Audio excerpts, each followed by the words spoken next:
Hi, everyone, and welcome to the Faces in FinOps podcast. I'm your host, John Meyer. The Faces in FinOps podcast is about highlighting thought leaders in the cloud financial management space and insights in how they're making an impact not only into their organization, but the broader FinOps community. Today's guest is Alee Whitman, who's a senior staff product engineer at a Fortune 500 media and entertainment company. You know, Alee has worn many FinOps hats, from consultant to vendor, where she co-created the cloud intelligent dashboards, also known as Kudos. Kudos to you, Alee, at AWS, and now a practitioner, as she calls herself, also a customer. Please join me in welcoming Alee to the show. Alee, thanks for joining me. Hello, thanks for having me. I'm so excited to be here. Of course. So, Alee, we're going to kick things off. How about you tell us a little bit about yourself and your backstory? Awesome. I will start without my professional backstory. So, a little bit about me. My name is Alee Whitman. I was born and raised in Tacoma, Washington, about 45 minutes south of Seattle, and I recently moved back there. It is West Coast, Best Coast. If you haven't been to Tacoma, it has a bad rap, but it's a hidden gem. So, highly recommend you visit. You can boat in the summer and ski in the winter. So, you'll find me doing both of those things there. Do you want me to go into my work background too, or Yeah, should we get let's that jump right later? into it. Awesome. So my work background is I didn't always start in FinOps. Actually, I never wanted to get into cloud. If you would have asked me, John, sitting in this chair probably 4 years ago, if I'd ever be working in cloud, I would have said, heck no. I do not want to go into that space at all. My husband and me actually worked for the same company, and he was in their cloud practice. So we're a great match, but I don't think we do well working together. And so I basically put up my guard and said, cloud is the one space I do not want to get into. But of course, life has other plans. And the one piece of advice I have from everyone is never say no to anything. Keep an open mind, because if I wouldn't have kept an open mind and taken the opportunity I had, I would not be in cloud today, and I don't know where my path would have been. So keep an open mind. But from there, I was able to get my start in cloud. That's good sound advice. I try not to say never. Wait, I just use it. No, but I try not to do the same thing. I actually never thought I would be in podcasting or doing exactly what I'm doing, creating a lot of content. My background is technical. I love cloud. I still play with cloud day in and day out, but I never thought I would be here. So I like the advice of keeping an open mind. Alee, how about you tell us a little bit about your role at your current job and your title? What does that entail? Yeah, so I think my title's a little bit confusing. I've always had confusing titles.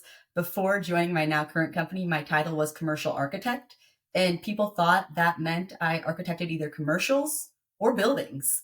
So I'm used to having titles that, are a little bit confusing. My current title is senior staff product engineer. And in short, what you can think about this as is more of a FinOps product owner or a financial engineer. I've heard both of those terms thrown around, and I think there's an overlap in what I do to both of those. But again, the title doesn't always give a good view of what you're actually doing. How I kind of describe what I'm doing is I drive all things cloud cost optimization enablement across my organization. And my role is to make sure that my teams have everything they need to run efficiently and be accountable so that they can make the best choices. So, Alee, how would you describe your organization's FinOps function? Yeah, so I think our FinOps function is always evolving. The one thing that I would say about our FinOps function is we've really been working to reprioritize how we organize ourselves and how we can more effectively use resources. And how I think about this is right now we're going into our FY24 planning, and we're really looking to pillarize ourselves so that there is accountable people in each of the different key areas. So my pillars, for example, are cloud vendor management, billing, and also optimization. Optimization is probably the most broad one. And I think optimization today isn't going to be optimization what you see in the future. But my counterpart, her kind of areas kind of overlap and connect and really mesh well with mine. She does financial planning. So we cross over a lot in the billing areas, as well as reporting. And she also does cloud governance and metadata management. And all of those are huge in letting me be successful in my role. And there's a lot of areas that I do that she needs to be successful in her role. So we really collaborate together, and we kind of are working to create that more of hub and spoke model across our organization today. Oh, I like that you touched on the hub and spoke model. You typically, I like to ask, are you like a centralized, a decentralized, a hub and spoke? And the overlap between you and your counterpart allow you guys to collaborate and kind of reach out and broaden your skill sets. Yes, definitely. I will say the one thing about our organization is our organization essentially has multiple different types of businesses running within it. A full centralized model just wouldn't be successful here, and a decentralized model would create a lot of rework. So we have a lot of great counterpart teams in our different business segments that we are able to, work at more of that hub and spoke model because they all have different needs, different levels of maturity, but also different priorities. So how can we meet them where they're at and meet their teams where they're at so that they can also hit their priorities, but we're not having a bunch of duplicate processes. And I think the trend that we see in FY24 coming is how do we remove duplicate processes and duplicate costs wherever possible? And I don't mean that just in the cloud space, I mean that across all of the areas that also touch the cloud space. So tools, SaaS, also maybe content delivery networks, things such as that, where we might have duplicate processes that we can standardize across the board. I think doing the hub and spoke allows you to kind of remove that friction between your teams and build that trust, and you're able to accomplish more. And it sounds like that's working well for your organization. It definitely is. And I would say the one thing that really works well for us too is making sure our leaders and all of the teams are aware that there's no sole owner of optimization or FinOps or anything in that space.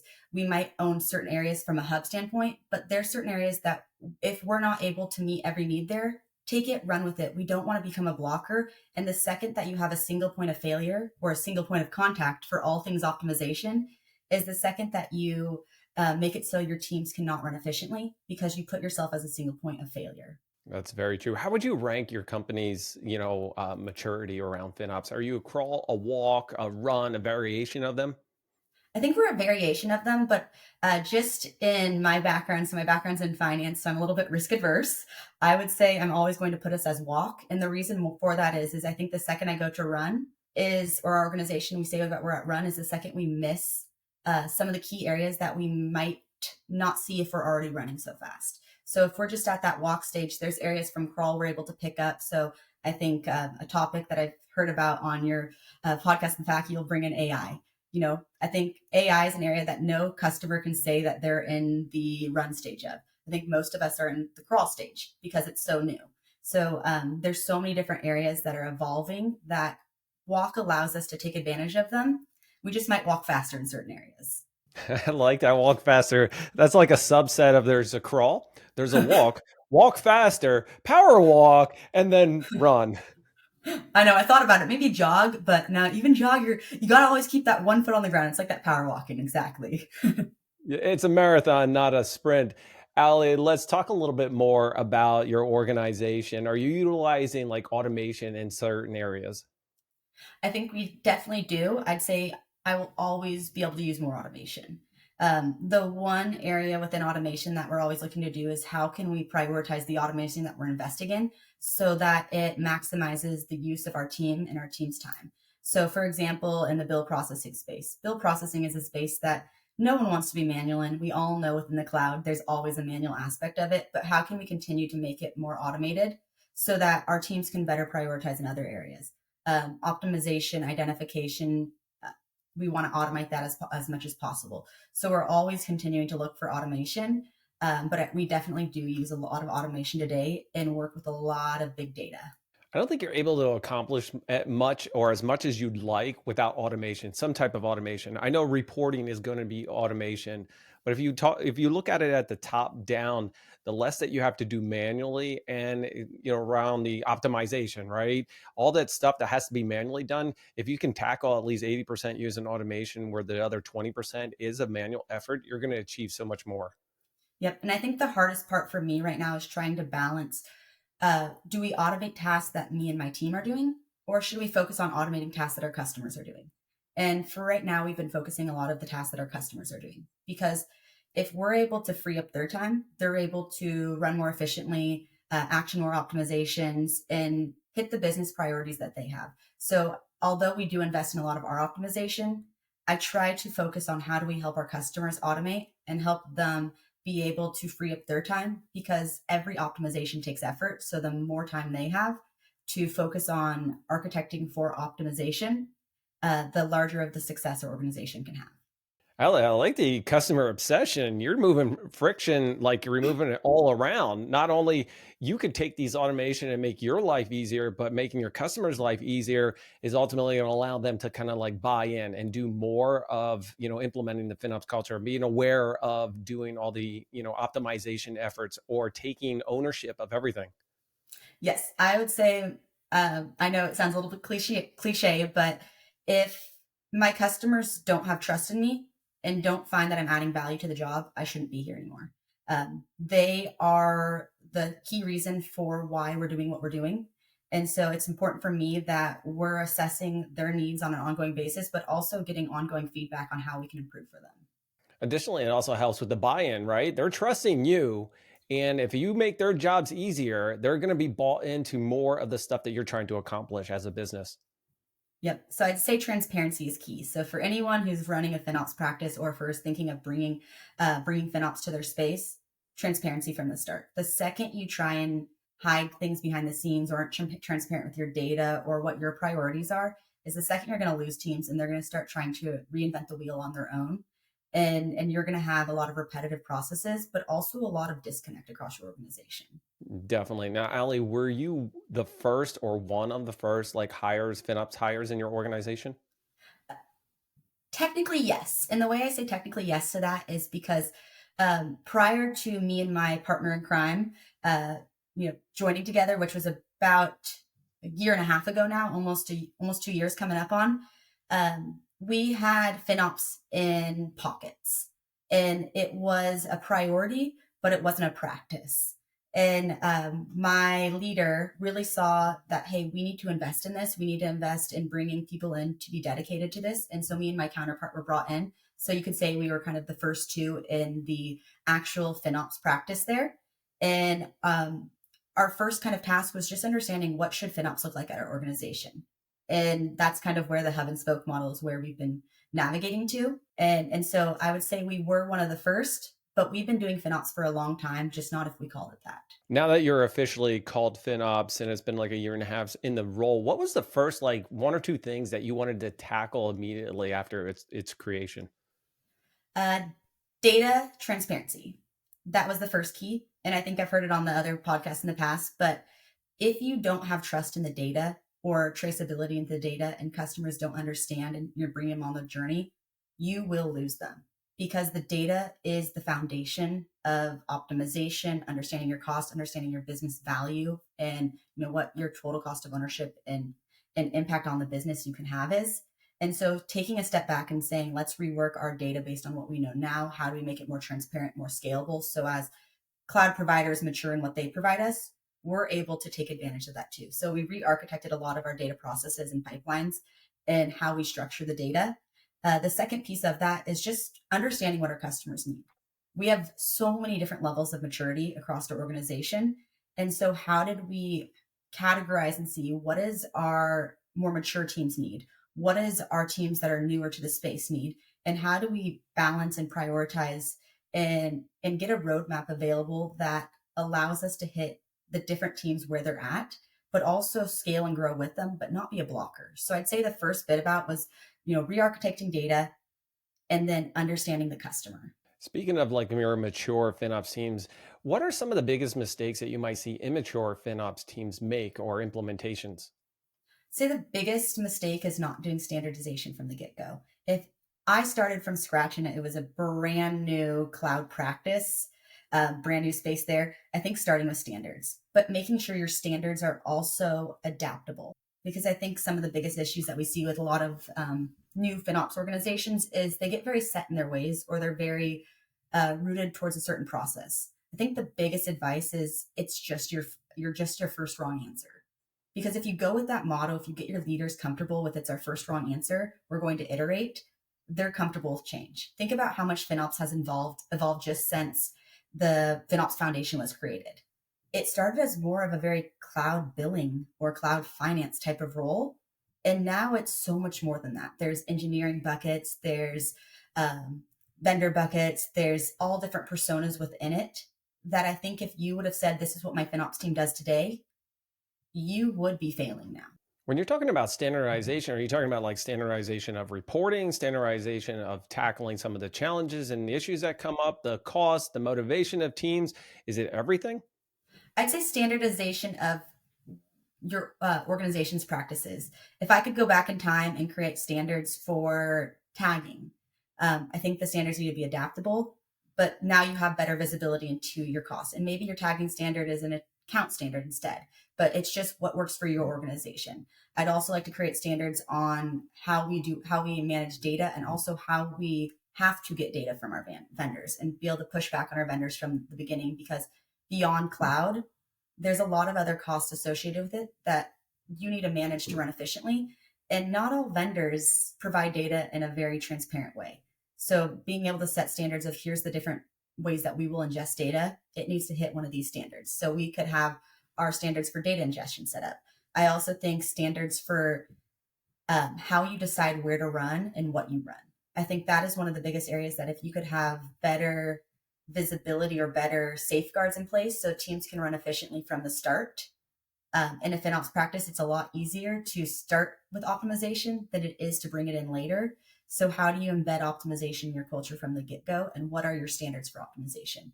And I think standards for optimization at a large organization are really hard to say. So for my team, I can't say with certainty our full standards of optimization, because they vary so much team to team. Whereas if I was just starting out, that would be probably the first thing I define is, what does optimization, what does FinOps, what does financial engineering mean to us? And here are tenets that we live by and grow on. I think just being flexible in your standards, knowing that you're going to be wrong or you're going to iterate, they're changed, they're a living, breathing type thing. It should be known within any organization, big or small. Ali, we were talking about, what are the mistakes like immature FinOps cultures make when they're trying to implement it. Now, FinOps has been around for a while, but it's only become widely known within the last couple of years. You're at your company, you're there a year and a half, and I'm going to say you're more of a mature type, because the implementation for variations do kind of, they're still being implemented. As a mature FinOps culture, what are some of the mistakes you might see that you might be making or others might be making that you can help? Say, for you to be a successful, mature FinOps organization, you need leadership support. You need leadership buy-in, you need leadership support, and you also need leadership prioritization. If you don't have that, you're going to make a big mistake, because your leadership's priorities might not align with your team's priorities. And how do you make sure that you can hit your priorities if your leadership isn't on board? It just won't work. I think the other biggest mistake I see mature FinOps teams making, there's probably two of them: analysis paralysis. Sometimes when you're so mature, you get so stuck in it needs to follow this exact path or this exact way, and you end up spending so much time analyzing that you don't action. And so how do we take a step back and make sure we're not doing that? And I think the third one is not meeting teams where they're at. And that is really, at a mature organization, not everyone's going to be mature. There are always going to be a new team that maybe it's their first experience running on the cloud, or maybe you acquire a company, or maybe you divest a company. That's going to change the maturity level of where each of your different teams are at. And so your organization, to be successful, needs to be able to meet those different teams where they're at in their journey today. I think calling it out where you already have maybe a mature FinOps culture within your, organization, but there's going to be new teams and new acquisitions. So it's really going to be you're mature, but that new team's going to be immature. And how do you integrate with them or bring them up to speed into just as a whole to kind of implement things and get everybody on board? That's the first time I've heard of that. Yeah, it's something that I'd say probably before becoming a customer myself, I don't know if I would have said that it is, but now sitting in the shoes, and I'm, working with a team right now who's never actually run on the cloud. They've been very much on-prem for their lifetime of it, and they're now looking to the cloud. It's really fun actually to start at the beginning again and say, here's what you need to think of. Here's what I wish I would have known when I first got started. Here's the different resources that you have at your disposal. And watching them be able to get started, be curious about it.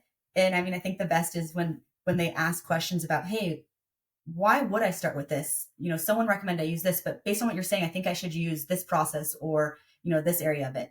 And it's watching it click in their minds, and watching them be able to make the right decision from the get-go, because they are so new.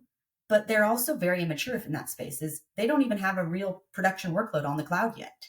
So how do we make sure that, that when they have that real production workload on the cloud, we're able to track and manage, how much did it cost to migrate it on? When they normalized it, what is the cost of it? And when they're running efficiently, how much were we able to move the needle versus when they first started? I also think that having a new team challenges the standards and processes, and actually it makes you think about why you have certain things in place. While you've been doing it for an X number of time, they're like, well, why are you doing that? Because this has changed, and it allows you to reevaluate and put you maybe back to a crawl in certain areas so you can move forward and be more efficient. I completely agree with that. We're actually having a workshop here. We're bringing together a few of our different teams that are associated in some of our processes because we actually had a team question say, hey, why are we doing this today? And the answer was, this is just what we've always done. And that's not a good That's the answer. hardest.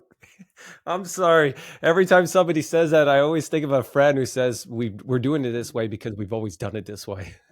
Yep, exactly. And so I think everyone on this podcast, look at some processes that you're doing and say, does it actually have to happen that way? Or have you just been doing it so long that way that you're comfortable?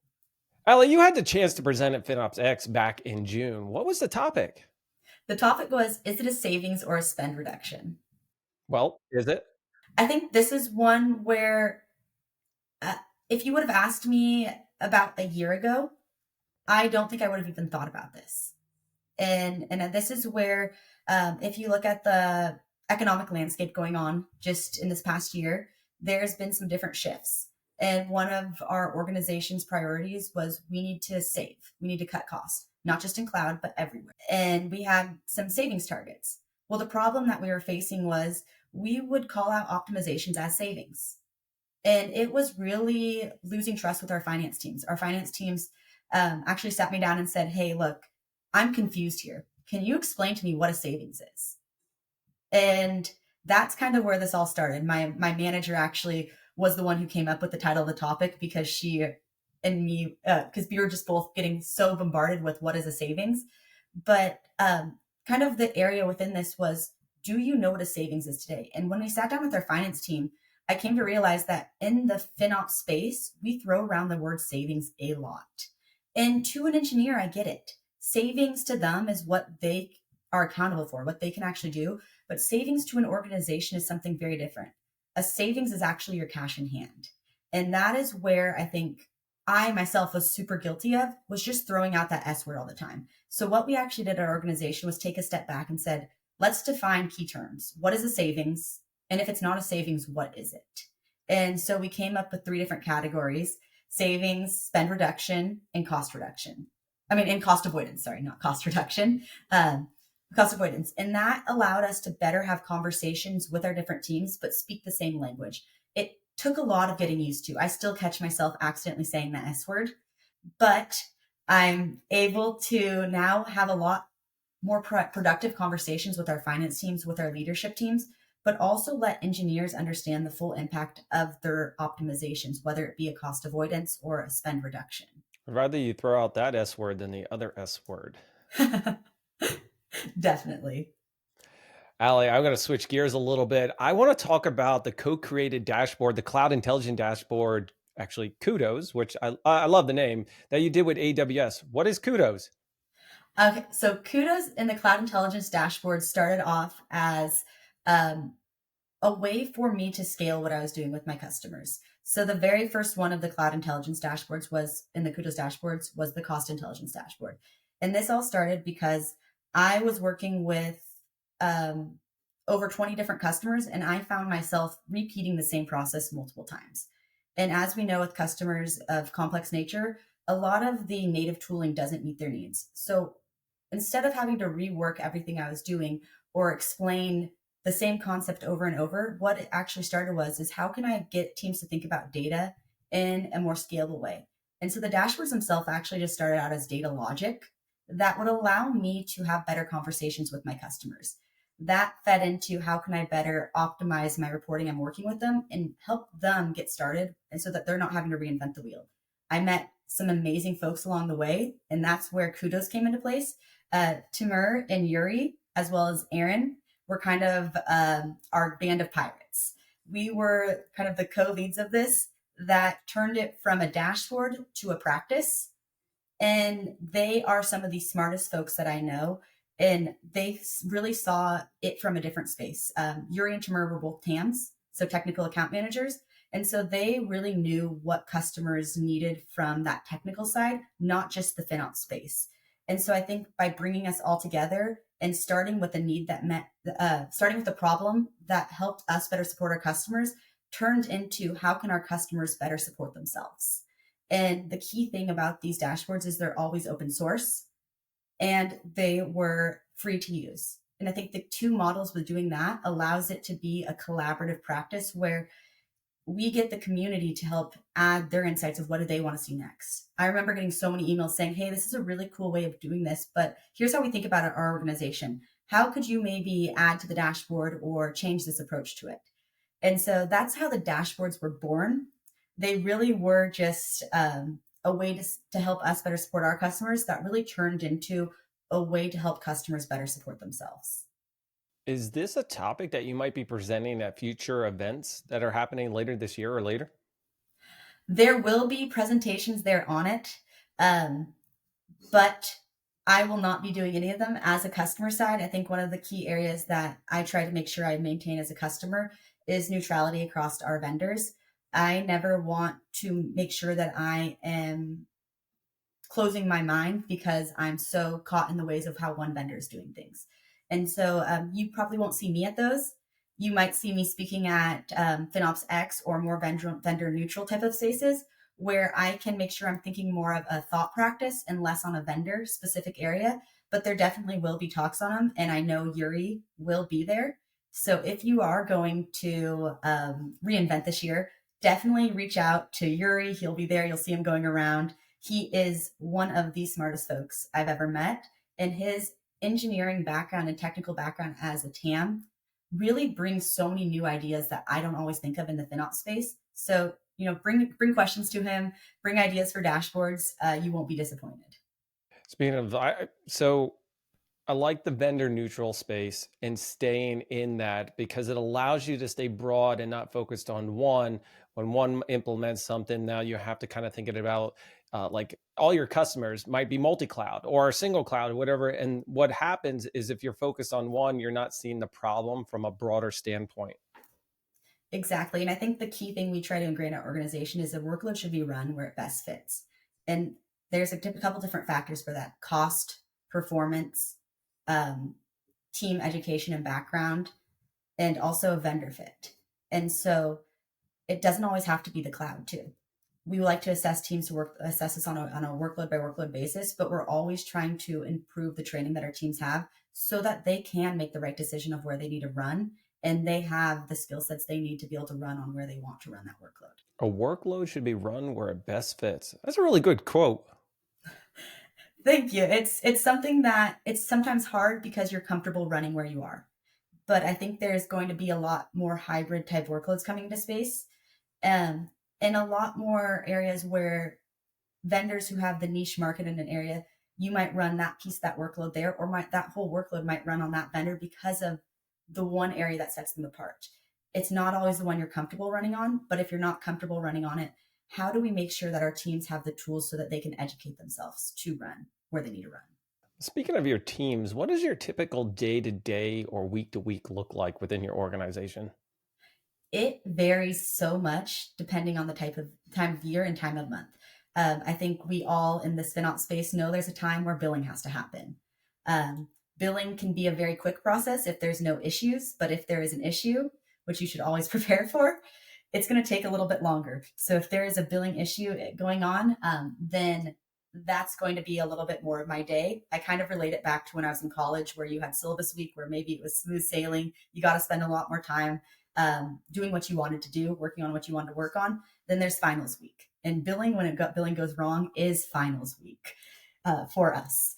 Then, a typical day-to-day of what I try to do or week to week I try to do is checking in with my counterparts in our different segments, understanding what they're doing, what their priorities are, how we can better support them, what's not working for them. Checking in with our vendors. Beyond just cloud, I help and support in our tooling as well as other areas. So I help with a lot of contracts in other spaces. and helping to kind of think about the whole place of theirs. So there's a lot of times I'm working with vendors.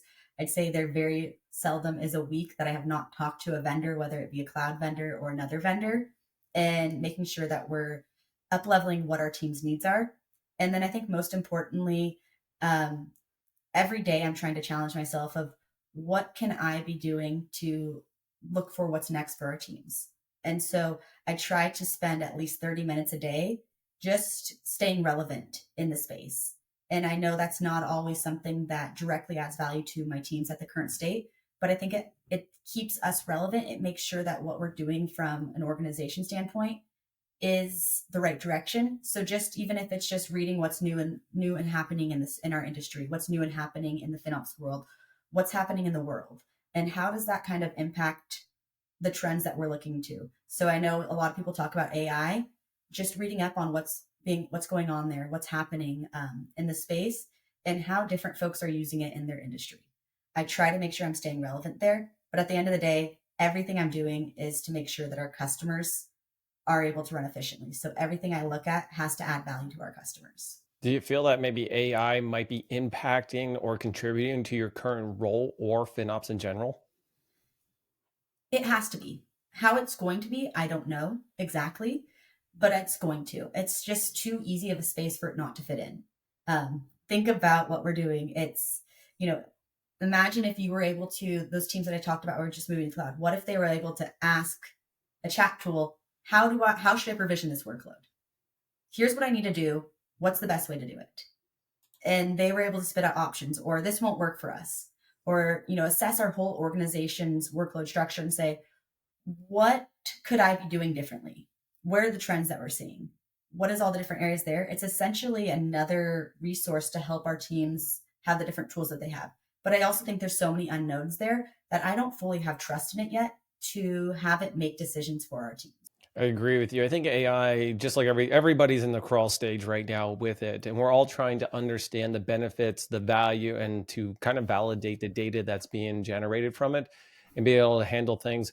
I know we were talking automation, and AI is not the automation factor. It may contribute to it, but AI is just here to help you get to data faster, to understand it, the data in general, while automation is able to help you achieve those tasks. Going back to your challenges, you were talking about staying, relevant with all the data out there and cloud and staying up to date on that. Do you find that as one of your biggest challenges, or is there a bigger challenge for you? I'd say for me personally, that might be one of my biggest challenges. And I think the reason for this is um, it becomes an area where I need to prioritize my time. There's only so many hours in the day, and I can't be everywhere. And so if if I don't stay relevant and understand what's going on, how am I prioritizing my time efficiently? There's a lot of areas that our teams are looking into across our organization that I haven't been able to dedicate the amount of time I wished I could to it. But what I'm doing is understanding how people in the industry are using it, how my teams are using it. So when I do have that time, I'm able to jump in and support them where they're at on their journey. If I were to just take a step back and have tunnel vision to what I'm working on and not understand, hey, here's some different ways that teams are using it, sending the resources, being still along the journey with our teams, I would lose them. But I'd also lose myself trying to stay up with it if I was everywhere. And so I think the hardest piece for me is just making sure that I'm staying relevant, but I'm also not overextending myself because I'm trying to stay relevant. And so it's a balance of staying relevant of just my knowledge base, not what I'm actually always actioning or doing. Well, just like you talked about analysis by paralysis, staying relevant, but not overwhelming you with so much data that you're not actually consuming it or retaining the data is kind of having a happy medium between them. Yep, definitely. Ali, you have been dealing with, the FinOps within your organization for the last year, year and a half. What is some advice that you would give to those that are looking to try to implement it within their organization? I would say the biggest piece of advice I'd have is go to your leaders first, go to the leaders that you need support from, and walk them through what you're trying to do and get their buy in, get their feedback. Because if you don't have their buy in and you're trying to do this, you will not be successful. What advice would you give to those that already have a sound FinOps practice implemented, though? For the ones that already have the sound FinOps practice implemented, it would be uh, decide what your priorities are and review them with your teams. And I think this is an area as we're coming up on the end of the year. Our fiscal year is different than calendar year, but it also is coming up on the end of calendar year too. What are your priorities for the next year? And are they aligned with the priorities of the teams that you support? Because if your priorities don't help them achieve their priorities, it's time to reassess or re-understand or relook at how can you better make sure that your priorities will add value, because a priority is only as good as if a team that can use it. That's very true and sound advice. Okay, Ali, you know what? Now it's time to have a little fun and ask you some interesting questions, a completely off FinOps topic. What do you say? I love it. All right, let's have a little bit of fun. Okay, do you remember what the iPod was or what it looked like? Did you ever have one? I definitely did. I don't think I had the original. I had a green iPod mini. It was that like light green color. The little one or the Not the Nano? Nano. The Nano was the mini. The Nano was the little one. Okay. It was the iPod mini. I actually still have it somewhere. Should dig that out. My wife has one, and I always put music on it when I would take to the gym. It was very nice. It was like one of the Apple remotes, actually. Actually, that's very interesting that they did that. Okay, so think of having your iPod in hand, and you're on an island. What music do you have on there? Oh gosh, my music back in the day was questionable. My parents put me in dance classes. I was not a good dancer. So a lot of them was the dances that we were working on. I think when the iPod first came out, the one of the dances I was in was Survivor, the song Survivor. So I had that probably on repeat. But I also grew up going to our family's cabin up in the mountains, and so the songs back in the day that our parents would actually have us listen to would probably be like Drops of Jupiter and different songs around there. A lot of the oldies too, which what my parents listened to, always came on repeat. So we had a cabin playlist. So I definitely always made my playlist, and I still burned CDs back when the iPod came out. So, we had the CDs too. Well, for those who don't remember, we actually burned music to CDs. These CDs were these little discs. They used to be able to put them in. Yeah, who knows? I definitely don't have those anymore.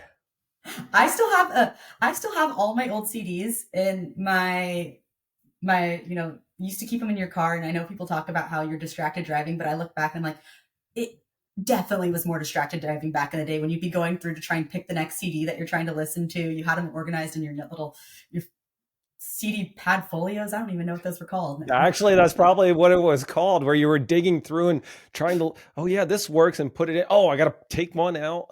Yep. All right. Let me ask you the last question. Okay. Let's just imagine.